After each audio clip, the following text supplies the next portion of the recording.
What if I told you your bank account is lying to you? That the numbers you see on your screen, the ones you obsess over, stress over, maybe even brag about, are not the real story.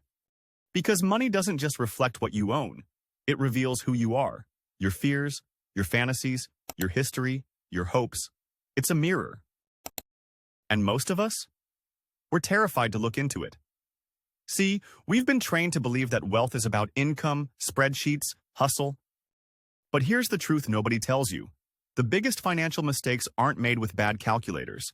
They're made with bad assumptions, bad emotions, bad habits inherited from parents, peers, or pain. In a world flooded with investment hacks, crypto hype, and passive income promises. Why are so many still broke, burnt out, or buried in shame? Because most people never realize that money is psychological. And unless you understand the story your money is telling about you, you'll keep chasing numbers that don't bring peace. This isn't just another financial breakdown. This is a psychological breakthrough. And by the end of this journey, based on Morgan Housel's The Psychology of Money, but completely reimagined, you'll never see a dollar the same way again. Welcome to a world where your wallet becomes your window, your transactions become your transformation, and your financial future, that starts with facing what the mirror reflects today. You walk past him every morning. Gray hoodie, work boots, coffee in hand. Looks like a construction guy, maybe janitorial staff. But what you don't see is the quiet $8 million sitting in his brokerage account. No one talks about Ronald Red, the Vermont janitor who retired with more money than most executives, because his wealth wasn't loud. It wasn't flashy. It didn't need validation. Invisible wealth is the opposite of what social media taught you. While the world screams Lamborghinis, penthouses, and Rolexes, real wealth, you don't see it. That's the point. Because wealth isn't what you spend, it's what you keep. The big idea here is painfully simple. When you show off your money, you're not proving you have it. You're proving you're spending it. Imagine wealth as water in a jar. Every time you pour some out to show others, there's less for you. The Instagram story, the leased luxury car, the overpriced dinner, all liquid slipping away.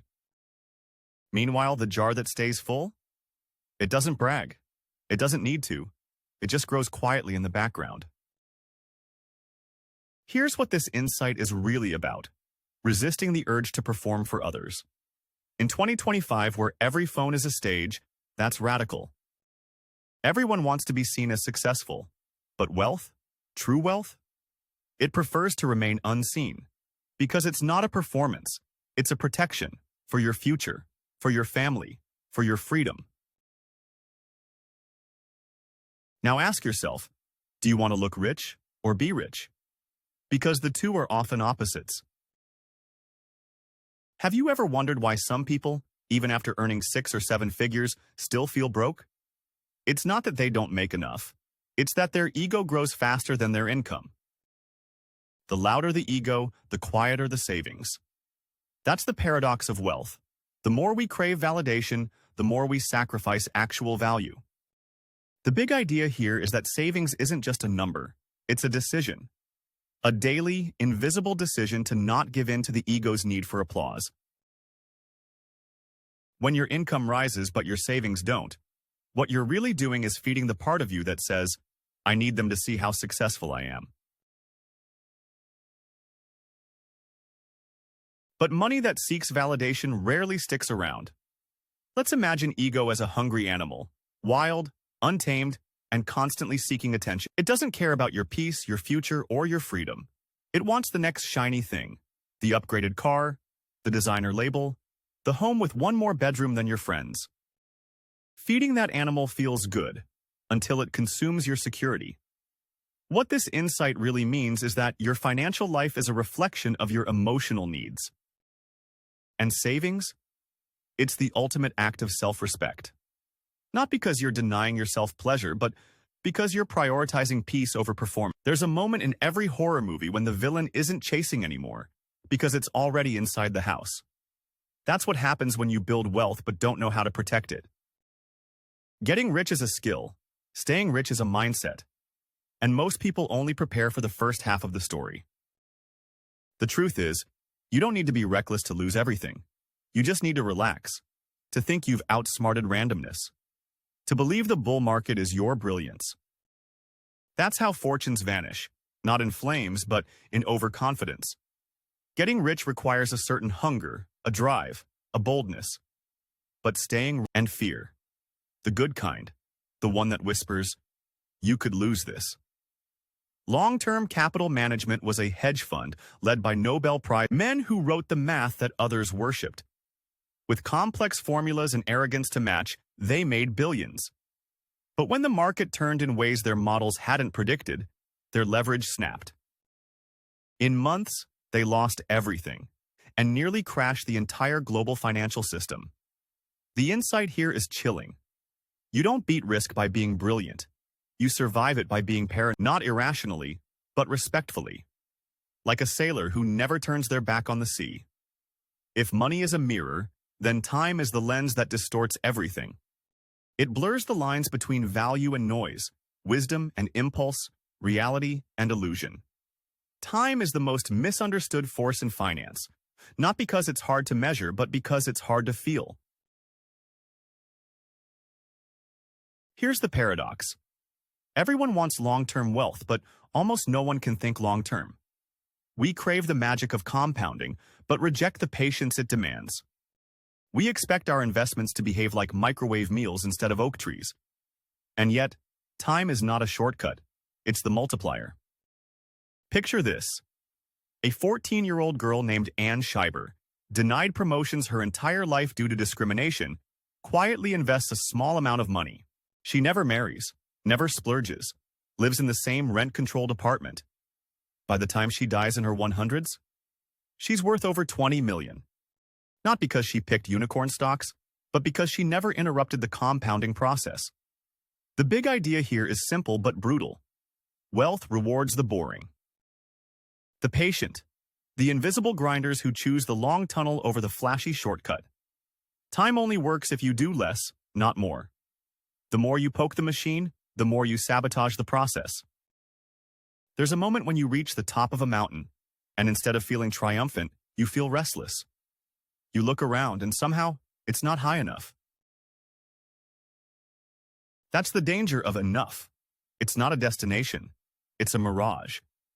And chasing it can turn your financial life into a desert of discontent. We're told to aim higher, earn more, stack assets, scale endlessly. But nobody teaches us where the line is. Or worse, that without one, you'll eventually cross into madness. Because the pursuit of more, when unexamined, becomes a prison built out of golden bars. The big idea here is one of the hardest to swallow in 2025. That restraint is power. That knowing when to stop, not because you've lost ambition, but because you've found peace, is a superpower. Rajat Gupta had wealth, prestige, and the respect of the financial elite. But one whisper from greed was louder than the applause of the world. One insider tip, one shortcut. That's all it took to unravel everything he built. Because enough was never enough. What's your number? Not the fantasy number you tell people. The real one. The one that lets you sleep deeply and wake up smiling. Because if you don't define enough, the market will define it for you. And its answer will always be more. Imagine flipping a coin and getting heads 10 times in a row. Most would call it skill. Some would call it destiny. Few would admit it's just luck. In finance, we worship success and condemn failure, forgetting that both often share the same invisible parent, chance. Think about this. Bill Gates attended one of the only high schools in the world that had a computer in 1968. Not because he earned it. Because he happened to be born into the right place, at the right time, with the right opportunities. That's not an insult, it's a mirror. But this isn't just about success, it's also about failure. For every Bill Gates, there are thousands of equally smart, equally ambitious people whose story ended in obscurity or disaster, not because they lacked vision, but because they faced different risks. The brutal truth? You are not the sole author of your financial fate. You are a co-writer, with chance. And understanding that makes you humble, makes you cautious, makes you less likely to judge others and more likely to protect yourself. When you finally accept the randomness in your life, you stop trying to predict everything and start preparing for anything. Here's a secret most investors never admit. We don't buy numbers.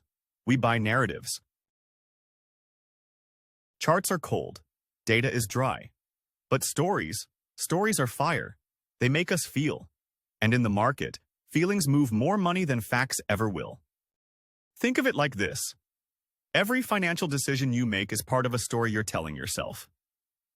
This investment will free me. This purchase will make them respect me. This risk will prove I'm brave. But the problem is, most of those stories weren't written by you. They were inherited from media, parents, culture. In 2021, GameStop, a failing brick-and-mortar video game store, Reddit traders turned it into a battleground. But why? Not because of its fundamentals, because of its story. A David vs. Goliath underdog tale that electrified a generation. That's the power of narrative. It bypasses logic and speaks directly to the brain's reward centers. Once the story locks in, it's nearly impossible to unsee. The message here is sharp. Numbers matter, but stories decide. Your financial reality is built on the fiction you believe. What story are you currently buying? Strip away the numbers. What's the belief underneath? Every investor, every spender, every saver, you, me, all of us, are playing a game. But here's the catch. Most of us don't realize which game we're in. And worse, we copy people who are playing a completely different one. Imagine this. A man scrolls through TikTok and sees a 22-year-old talking about options trading and making $20,000 in 2 hours. He gets curious, then excited, then convinced. What he doesn't know is that the influencer lives with their parents, has no dependents, and can afford to YOLO into volatility. Meanwhile, this man has 2 kids, a mortgage, and a business barely afloat. This insight is about financial alignment. About recognizing that money isn't a universal race. It's a personal journey. One person's risk is another's ruin. One investor's short-term gain is another's long-term sacrifice. Your financial life becomes dangerous the moment you forget who you are and why you're making decisions. There is no one-size-fits-all path. There is only your path. What game are you actually playing? Are you trying to retire early? Build legacy wealth? Escape debt? Fund a peaceful life? Once you answer that, everything changes. There's a return most spreadsheets never calculate. You won't find it in Excel formulas or portfolio reviews. But it might be the most important one of all: peace. The emotional return on investment. Sometimes the best financial decision isn't the one that maximizes profit. It's the one that maximizes calm. You know the feeling. You make a smart trade. It looks brilliant on paper. But for days, your mind races, your stomach knots, your sleep disappears. The money is growing, but your peace is shrinking. The big idea here is that money, when misaligned with your emotional capacity, becomes a weapon against you. We're taught to seek the highest return, the smartest leverage, the most aggressive strategy. But rarely are we asked, can you sleep at night with this decision? Personal finance is more personal than finance. There's no trophy for the most optimized portfolio if the price is perpetual anxiety. You have to decide what success feels like, not just what it looks like. What does your wealth feel like? Does it make you breathe easier or hold your breath? That's not weakness. That's wisdom. Imagine waking up tomorrow with no alarm, no meeting to rush to, no boss waiting. You open your eyes slowly, stretch, and the first thought that enters your mind isn't stress, it's choice. That's the real prize. Not millions in the bank, not the mansion, not the fame. Just one simple, powerful thing: control over your time. We've been sold the idea that wealth equals luxury, that success is measured by cars, watches, vacations. But the deepest, most intoxicating form of wealth is autonomy, the ability to do what you want, when you want, with who you want, for as long as you want. Think of money as a key. Every dollar saved, every investment made, is one more notch carved into that key.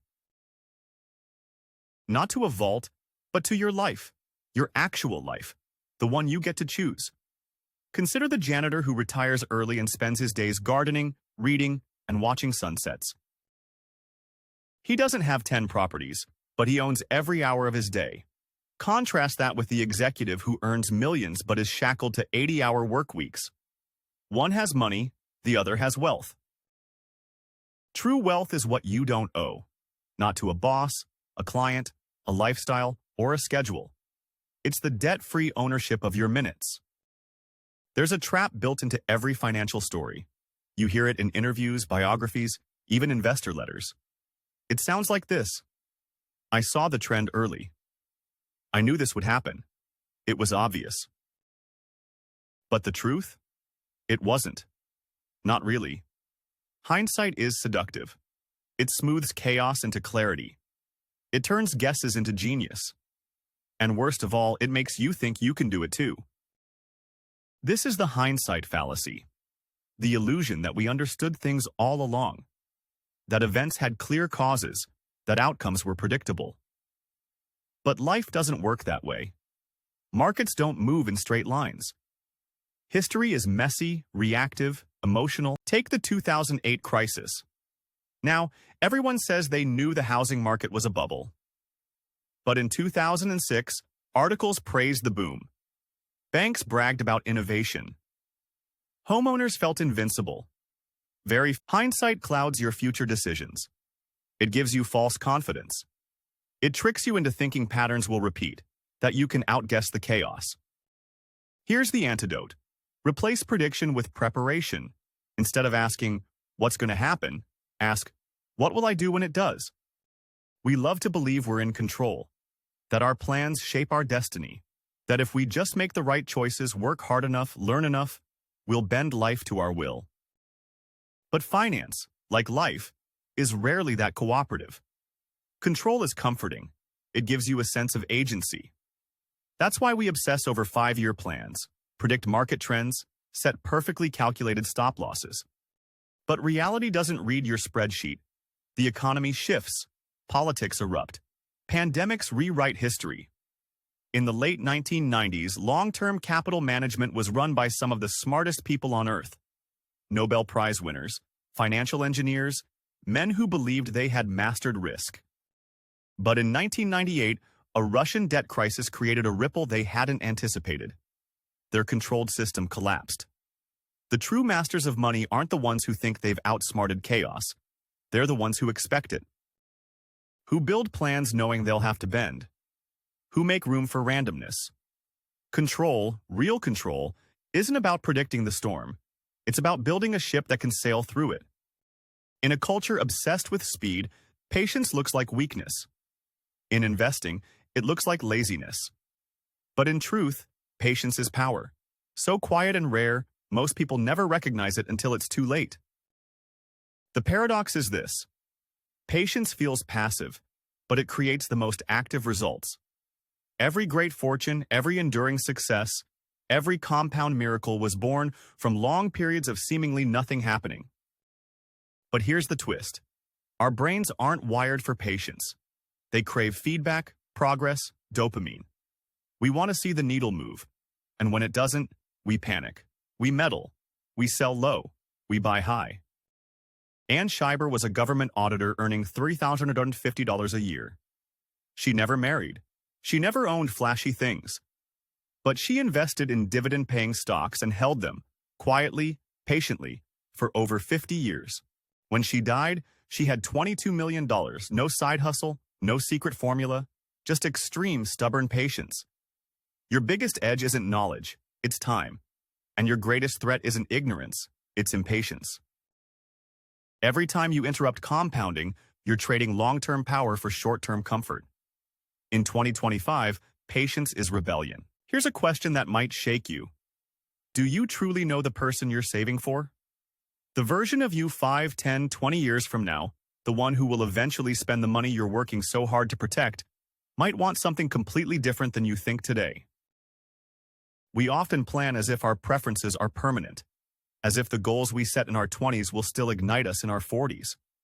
But research tells us otherwise. Your future self is almost a stranger, someone with different desires, values, fears.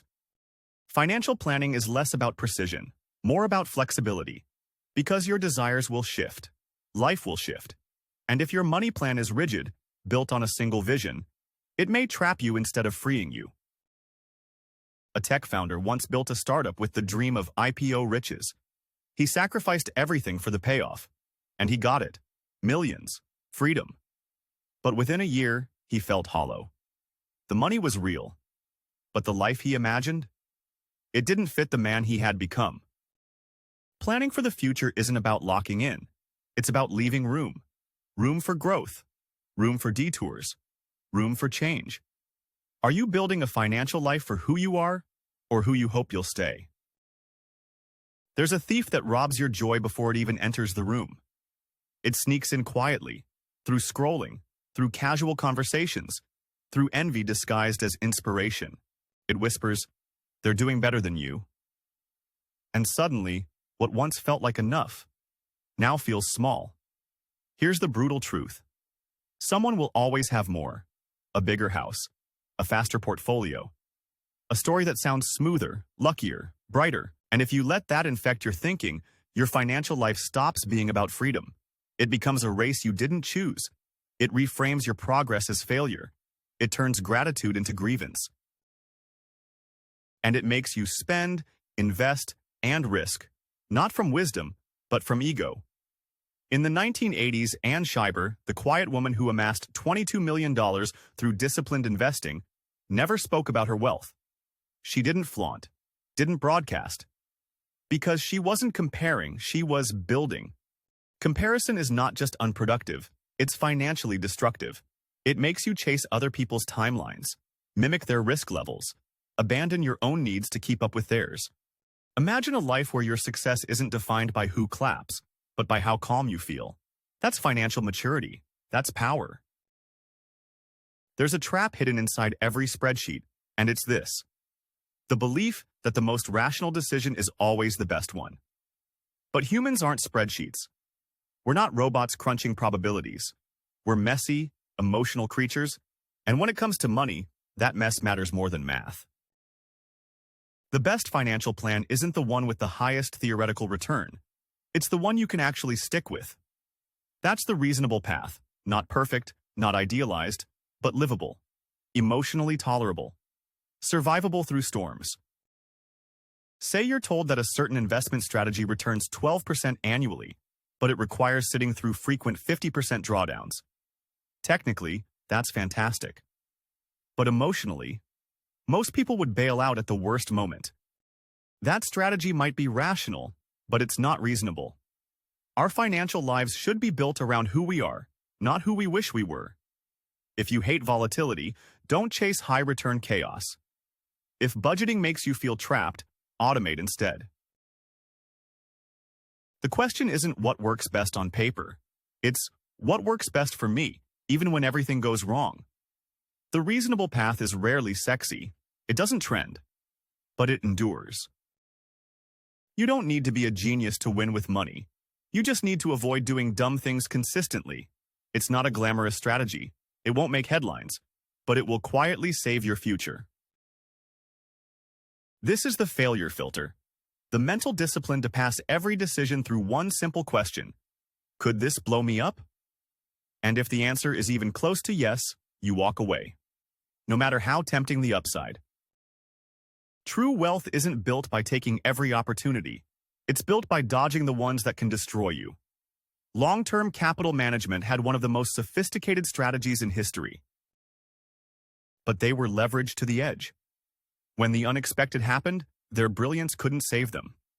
They collapsed not because they weren't smart, but because they ignored the failure filter. Contrast that with Warren Buffett. For decades, he's missed out on tech booms, crypto waves, high-growth darlings. People call him outdated, slow, but guess what? He's still standing. Because his first rule is simple: don't lose money. Financial success is often less about doing amazing things and more about consistently avoiding catastrophic ones. In a world drunk on speculation, the failure filter is your sobriety. Everyone loves the idea of long-term thinking until the long-term actually arrives. We speak of patience, of decades, of holding forever. But when the markets tremble, when headlines scream recession, when your portfolio turns red, suddenly, the long game feels like a lie. The truth is, compounding only works if you don't interrupt it. But most people do. Not because they lack strategy, but because they lack stamina. They underestimate just how much faith it takes to keep going when nothing seems to be happening. Consider Ronald Read, the unassuming janitor who quietly amassed $8 million by investing over decades. No flashy trades, no market timing, just boring, consistent contributions and radical patience. While others were chasing the next big thing, he was nurturing the slow, invisible power. The long game isn't about believing in the future. It's about surviving the present. When 2020 hit and markets crashed, many panicked, sold at the bottom, locked in losses. But those who held steady saw their portfolios recover, even thrive. Not because they were smarter, but because they were stronger. Wealth rewards the stubborn, the ones who stay seated while others sprint in circles. The ones who ignore the noise, trust the process, and refuse to let short-term chaos dismantle long-term vision. In a culture of urgency, long-term thinking is a quiet rebellion. Stand in front of the mirror, not the one in your bathroom, the one made of your choices. The quiet mirror that reflects every impulse you obeyed, every fear you ran from, every belief you held about what money meant. And ask yourself, what does it show? The final insight is simple, but soul-piercing. Your financial life is a reflection of your inner life. Your behaviors around money don't just come from logic. They come from stories, emotions, wounds, and hope. You don't manage money. You manage yourself through money. Behind every fortune is not just discipline, but emotional intelligence. And behind every ruin is not just risk, but inner turmoil. You've seen it now. The mirror doesn't care about your income. It shows your ego, your patience, your humility, your courage. It reveals whether you chase or choose, whether you react or reflect, whether you build wealth as a mask or as a window into your truth. Let's end with one final story. A woman inherits $1.2 million from her parents. She swears she'll invest it wisely, but her insecurities whisper louder. She upgrades her life, her clothes, her friends. Within 5 years, the money is gone. Not because of a market crash, but because the mirror she looked into wasn't honest. This is your moment. Not of guilt, but of clarity. Not of regret, but of renewal. Because now you see what this journey tried to show you all along. Money is never just about money. It is about you, your fears, your future, your freedom. So what does your reflection show now? Strength or performance? Peace or pressure? Silence or signal? The mirror waits. But this time, you're ready to look. You've just walked through 19 reflections, each one revealing that money isn't just about spreadsheets, stocks, or status. It's about self. It's about how you think when no one's watching, how you act when no one's cheering, and who you become when the noise fades and only your choices remain. You learned that invisible wealth is often the strongest. That ego can drain savings faster than any market crash. That staying rich demands humility, not just ambition. That time, not talent, builds legacies. That patience is rebellion. That freedom is the real ROI. That risk and luck are twins you must respect. That comparison poisons peace, and stories, not logic, guide your financial journey. But most importantly, you discovered this. Every dollar is a decision. Every expense is a value revealed. Every savings plan, a silent vow to your future, and every moment of fear, FOMO, or impulse is a chance to choose peace instead of pressure. So now I ask you, not as a voice in a video, but as a mirror, what will your next financial decision reflect? Remember, wealth isn't what you flaunt, it's what you carry in silence. And every dollar you touch is a mirror. Hold it with care.